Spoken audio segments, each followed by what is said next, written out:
At first glance, this monster seems to just be a lizard with a few extra legs, a strong jaw, and some weird glowing eyes. The problem is that a first glance might be all you get before you feel your feet become heavier.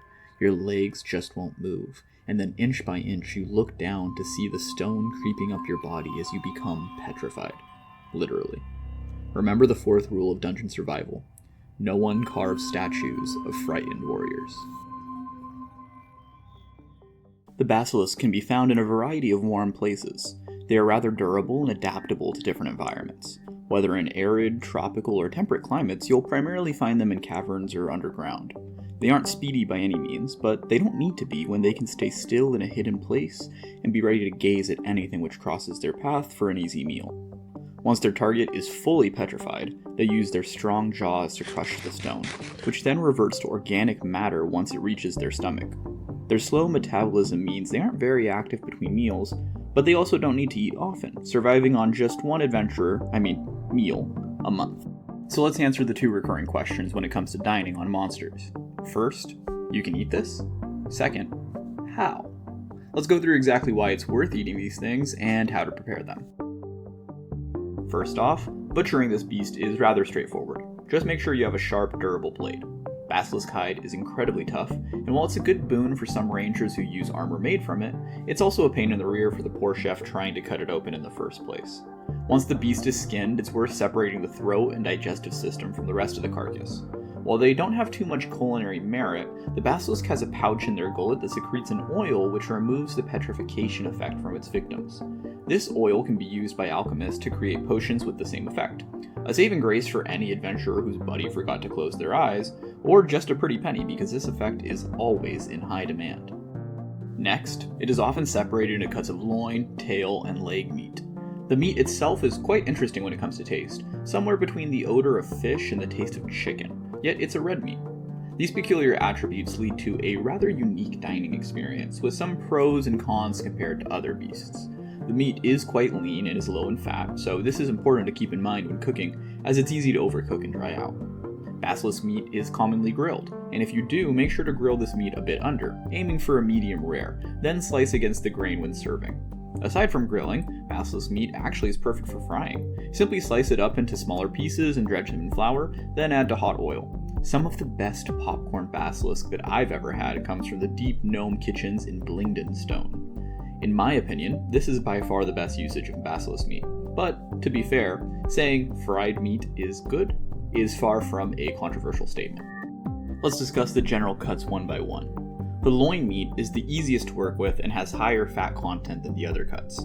That being said, it's still rather lean compared to a lot of animals, and it's easy to overcook, so keep that in mind if you separate it into steaks for grilling. The leg meat is very flavorful, and much more intense than the loin, even if the texture is less tender.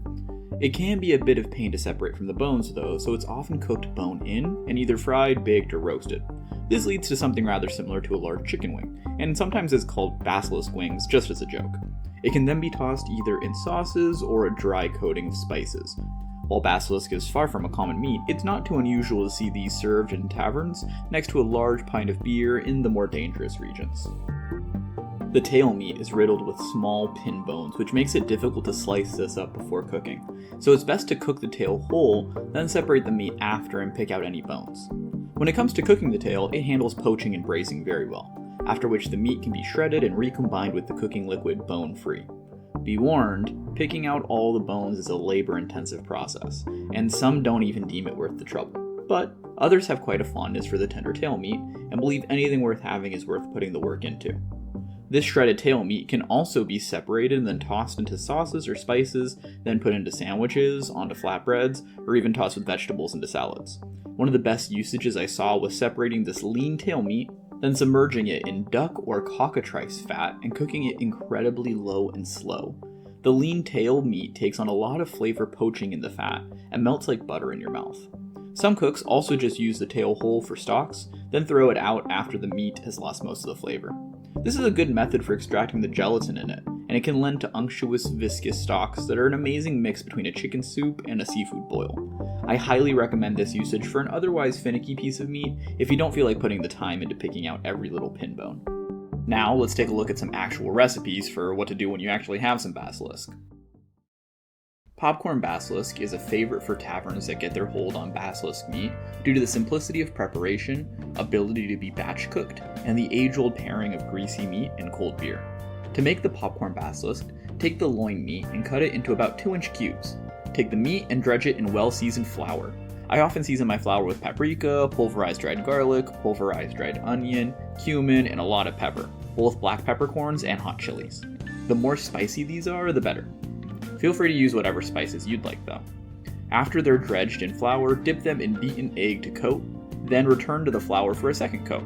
To make this process easier, I divide the flour into 2 bowls and put the eggs in one, then just move the meat through bowl by bowl. Once the meat is coated in the flour and egg, get your oil nice and hot. Drop the meat into the oil and let it cook until it floats to the top, then remove it and drain the excess oil on a wire rack. Salt them while they're hot and serve with cold ale. For this recipe, first get a pot full of water to a boil, then drop it to a simmer. Add the basilisk tail and allow it to simmer for about 15 minutes. As basilisks have quite long tails, the tail can be separated into sections before cooking. Just try to keep the sections relatively similar in size. The first cook is not to cook the meat all the way through, but just to remove some of the impurities in the tail meat. You should see a lot of scum float to the top. Continuously skim the scum from the top, and after about 15 minutes, when you see no more scum rising to the top, drain the water. Then add duck or cockatrice fat to the hot pot for it to melt and warm up. We will be poaching the tail in this fat until it cooks through fully. Keep the heat low, it shouldn't be frying, and the meat should be completely submerged. This will take about 2 to 3 hours depending on the thickness of the tail pieces. After it's done cooking, the meat should easily flake off the bone. Pull the meat off and remove all the little pin bones, then take some of the cooking fat and put it into a pan or on a baking sheet.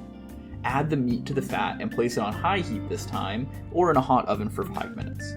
This final step will crisp up the tender meat, creating the perfect balance of crispy golden crunchiness on the outside and melt in your mouth tenderness on the inside as you bite through. Just make sure to season generously with sea salt after you remove it from the heat. Serve in sandwiches, on flatbreads, or even just on its own with salt. While this isn't a recipe I would normally serve on its own, it is the definition of a team player recipe. It's not the star of the show like popcorn basilisk or tail confit, but it will bulk up any dish that incorporates it.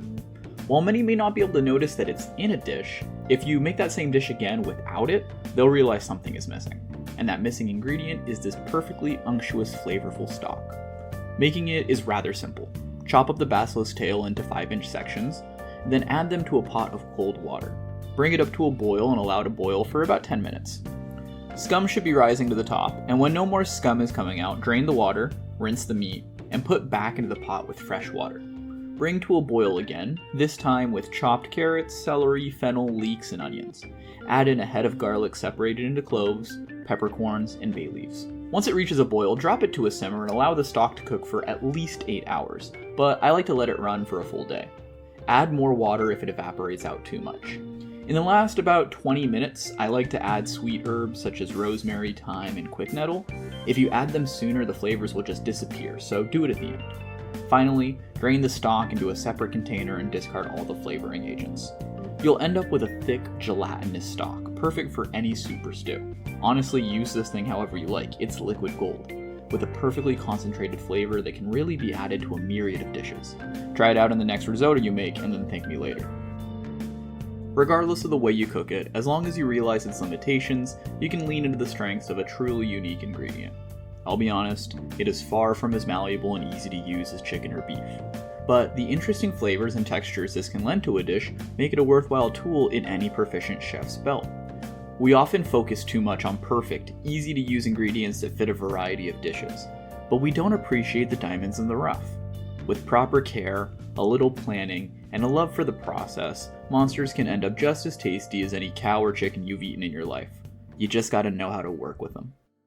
Thank you for listening to me ramble about cooking monsters, food culture, culinary analysis, and all that kind of stuff. If you like this kind of content, I upload just about daily on my Instagram and TikTok, even if I'm still trying to figure out how to use them. You can also check out my website, eatingthedungeon.com, for full write-ups on plenty more monsters. If there's interest, I'm happy to cover any other monsters you might request. And I'm also in the process of writing a book for dungeon masters to incorporate cooking in restaurants into their games. Let me know if you'd be interested, and thanks for watching.